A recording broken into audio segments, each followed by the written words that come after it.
Hindi ko dapat to sasabihin pero share ko na lang.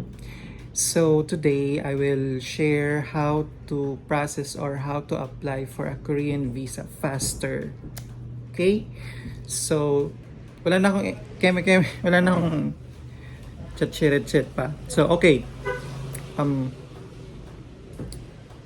Gusto mo ba ng multiple visa? Multiple entry visa.